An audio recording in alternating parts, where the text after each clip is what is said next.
Hello everyone, আসসালামু আলাইকুম। কেমন আছেন সবাই? আশা করছি সবাই ভালো আছেন। আমি আলহামদুলিল্লাহ ভালো আছি। আজকে আমি আপনাদের সাথে আমার ডেইলি লাইফের একটা ডেইলি ব্লগ শেয়ার করব। আশা করছি আপনাদের কাছে আমার আজকের এই ব্লগটি ভালো লাগবে। তো এই ব্লগটা ছিল আমার বুধবারের একটি ব্লগ। তো এই ব্লগটা আজকে আমি আপনাদের সাথে শেয়ার করছি। তো আমি খুব সকাল সকাল ঘুম থেকে উঠে যাই, উঠে ফ্রেশ হয়ে তারপরে জোহাকে ঘুম থেকে উঠাই, ওকে ফ্রেশ করি, হালকা পাতলা নাস্তা খাই, ওকে নিয়ে আমি মাদ্রাসায় চলে যাই। তো ওর মাদ্রাসাটা আমাদের বাসা থেকে খুব বেশি একটা দূরে না, 5 থেকে 6 মিনিট লাগে যেতে। তো ওকে নিয়ে আমি মাদ্রাসায় চলে যাচ্ছি, ওকে মাদ্রাসায় দিয়ে তারপর আমাকে আবার তাড়াতাড়ি বাসায় ব্যাক করতে হবে, যেহেতু জেনিফা আর জাহিনকে আমি বাসায় রেখে এসেছি। তো এদিকে খুব বেশি টেনশন ছিল যে ওদেরকে আমি বাসায় একা রেখে এসেছি, তো তাড়াতাড়ি ওকে মাদ্রাসায় দিয়ে আমি বাসায় চলে আসি। এসে আমি নিজে আবার একটু চেঞ্জ করে নিয়ে তারপর আমি আমার জন্য কফি বানিয়ে নিব। তো এটা হচ্ছে আমার রেগুলার একটা রুটিন। আমি সকালবেলা ঘুম থেকে উঠে কিন্তু খালি পেটে 1 কাপ কফি খাই। এটা হচ্ছে আমার একটা অভ্যাস হয়ে গেছে যে সকালবেলা যদি আমি ঘুম থেকে উঠে 1 কাপ কফি না খাই তাহলে আমার কাছে মনে হয় যে আমার দিনটা আসলে শুরু হয় না। তো এই যে আমি আমার জন্য কফি বানিয়ে নিচ্ছি, তাই আমি ফ্রিজ থেকে কফিটা বের করে নিলাম। তো কফিটা বের করে নিয়ে আমি দেখলাম যে আমার কফির বই আমার কফিটা শেষ হয়ে গেছে। তো আমি একদম ভুলে গেছিলাম আমার হাজব্যান্ডকে বলতে যে আমার কফি শেষ, আমার কফি আনতে হবে। তো দেখে আসলে মনটা খারাপ হয়ে গেল যে আমার কফি তো শেষ, এখন কি করব। তাই কফির বয়ামে যতটুকু কফি ছিল সেইখানের মধ্যে আমি গরম পানি দিয়ে বোতলটাকে একটু শেক করে নিলাম, নিয়ে আমি আমার জন্য আসলে কফিটা বানিয়ে নিলাম। তো এখন কিছু করার নাই, যেহেতু বাসায় কফি ছিল না, আর এখন তো এত সকালবেলা কফি আমি কিনতেও পারবো না, তাই যেটা ছিল সেটা দিয়ে আসলে আমি বানিয়ে নিলাম। তো এই যে একটু কফি খেয়ে নিচ্ছি, কফি খেয়ে তো আসলে আমার নিজের কাছে অনেক বেশি ফ্রেশ লাগছে। তো এখন আমি আসলে কি রান্নাবান্না করব, তাই ফ্রিজ থেকে আসলে মুরগিটা বের করে নিয়েছি। যেহেতু আমার হাজব্যান্ড আসলে তখন বাসায় ছিলেন না, আমি আর আমার বাচ্চারাই ছিলাম, তাই ওরা যেটা খেতে চায় তখন আসলে আমি সেটাই রান্না করি। যেহেতু বাচ্চারা মাংসটা খেতে একটু পছন্দ করে, তো ওদের জন্য আজকে মুরগির মাংস রান্না করব আমি। তো ফ্রিজ থেকে আমি মুরগিটা বের করে ভিজিয়ে নিলাম।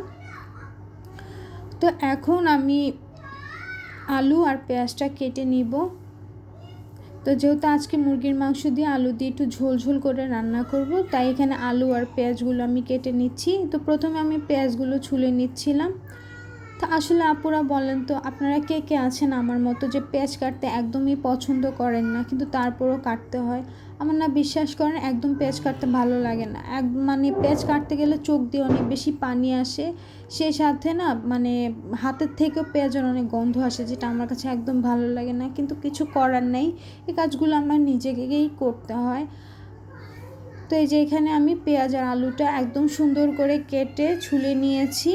তো এই যে আলুটাও আমি সুন্দর করে একটু ধুয়ে নিচ্ছি, সেই সাথে আমি পেঁয়াজগুলো সুন্দর করে একটু ধুয়ে নিয়েছি। নিয়ে এখন আমি আলুগুলোকে ছোট ছোট পিস পিস করে কেটে নিচ্ছি।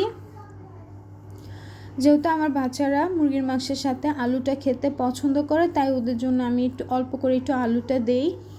অল্প করে কি, মোটামুটি আলুটা দিচ্ছি, যেহেতু ওরা দেখা যায় যে মাংসের থেকে বেশি আলুটাই পছন্দ করে। তো এই জন্য আমার আলুটা একটু বাড়িয়ে দিতে হয়। তো আমার না তেমন একটা আসলে পছন্দ না, মানে মাংসের সাথে আলু খুব একটা পছন্দ করি না, কিন্তু ওরা যেহেতু পছন্দ করে তো ওদের জন্য একটু দিতে হয়। তো এই যে এখানে আমি একদমই তাড়াতাড়ি করে পেঁয়াজটা কেটে নিচ্ছি। তো পেঁয়াজ কাটা শেষ। তো এখানে আমি সুন্দর করে সব কিছু ধুয়ে রেডি করে নিয়েছি, এখন আমি রান্নাটা বসিয়ে দিব। তো তার আগে আমি ভাতটা একটু বসিয়ে নিচ্ছি। তো এখানে আমি অল্প করেই ভাতটা বসিয়ে নিচ্ছি, যেহেতু আমরা অল্প মানুষ, আমার 3 বাচ্চা আর আমি। তো আমি যেহেতু একবেলা ভাত খাই, তেমন বেশি একটা আমার খাওয়া দাওয়া হয় না। আমি শুধু দুপুরবেলায় খাবার খাই। দেখা যায় যে সকালবেলা অনেক সময় আমি নাস্তাটা মানে স্কিপ করি, তেমন একটা নাস্তা খাওয়া হয় না। কেন জানি সকালবেলা নাস্তা খেতে আমার তেমন একটা ভালো লাগে না। আমি জানি না কেন আসলে আমার এমনটা লাগে। বুঝছি, সকালবেলা ঘুম থেকে উঠে ফ্রেশ হয়ে যে 1 কাপ কফি খাই, কফি খাওয়ার পর দেখা যায় তেমন একটা নাস্তা খাওয়া হয় না আমার। তো এদিকে বাচ্চাদেরকেও আমি ফ্রেশ করে উঠিয়ে ফ্রেশ করে দিয়েছি, তারপর ওরা কিন্তু নাস্তা খাইয়েছে। তো এগুলো আসলে আর দেখানো হয়নি, যেহেতু ওদেরকে নাস্তা খাওয়াতে গেলে অনেক বেশি সময় লাগে, আর সব কিছু আসলে ক্যাপচার করতে গেলে দেখা যায় অনেক বেশি লেট হয়ে যায়। তো আর সেগুলো আমি দেখালাম না। তো এই যে এখানে আমি রান্নাটা বসিয়ে দিয়েছি। তো চুলার মধ্যে আমি হাঁড়ি বসিয়ে দিয়ে এখানে পেঁয়াজ দিয়েছি, পেঁয়াজটা ভাজা হয়ে যাওয়ার পর আস্ত মশলাও দিয়েছি। তারপরে এখানে আমি দিয়েছি আদা বাটা আর রসুন বাটা দিয়ে পেঁয়াজের সাথে একটু হালকা করে ভেজে নিচ্ছি। তারপর এখানে আমি গুঁড়ো মশলাগুলো দিয়ে দিব। তো এখানে এটা হচ্ছে আমার মশলার বক্স, তো আপনাদের সাথে একটু দেখিয়ে দিলাম। তো আসলে আমি এভাবে মশলার বক্সেই মশলাটা রাখি, ওই আলাদা আলাদা বয়ম থেকে ঢালতে গেলে দেখা যায় অনেক সময় লাগে, আর আমার এত সময় থাকে না, তা আমি বক্সের মধ্যে রেখে দিই, মানে একবারে সব কিছু দিয়ে দিই। তো এখানে আমি হলুদের গুঁড়ো, মরিচের গুঁড়ো আর গরম মশলার গুঁড়ো দিয়েছি। এই গরম মশলার গুঁড়োর মধ্যে কিন্তু ধনে, জিরে, এলাচ, দারচিনি সব কিছু থাকে, তাই এক্সট্রা করে আর কোনো কিছু দেওয়া লাগে না।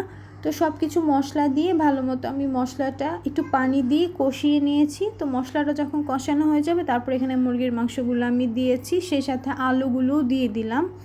দিয়ে মশলার সাথে মাংসটা খুব ভালো মতো একটু নেড়ে চেড়ে মিশিয়ে দিচ্ছি। তো আজকে শুধু আমি মুরগির মাংসটাই রান্না করব, এছাড়া তেমন কিছু আর আমি রান্না করব না।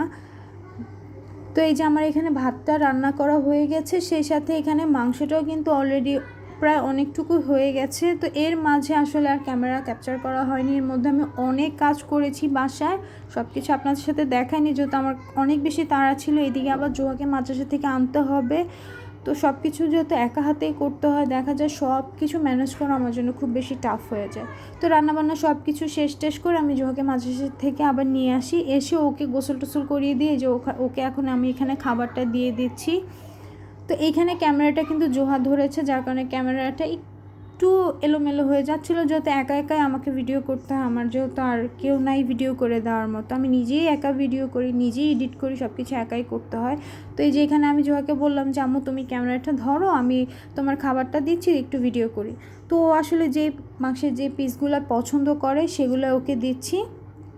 তো ও এখানে তাড়াতাড়ি খাবারটা খেয়ে নেবে, যেহেতু ওর খাওয়া দাওয়ার পরেই কিন্তু দেখা যায় যে দেড়টার মধ্যে মিস চলে আসে। তো ওর মাঝে থেকে আস্তে আস্তে প্রায় 1টা বেজে যায়, 1টার মধ্যে মিস চলে আসে। তো সেক্ষেত্রে দেখা যায় কি ওকে খুব তাড়াতাড়ি এসে গোসল করে ওকে তাড়াতাড়ি খাবারটা দিয়ে দিতে হয়, নাহলে মিস কিন্তু বসে থাকে। আর বেচারি যেহেতু অনেক সকালবেলা মাদ্রাসা যায়, তো অনেক লং টাইম থাকা লাগে, তো এই জন্য আমি একদম লেট করি না, ওকে আসলেই সাথে সাথে গোসল করে ওকে আমি আগে খাবারটা খাইয়ে দিই।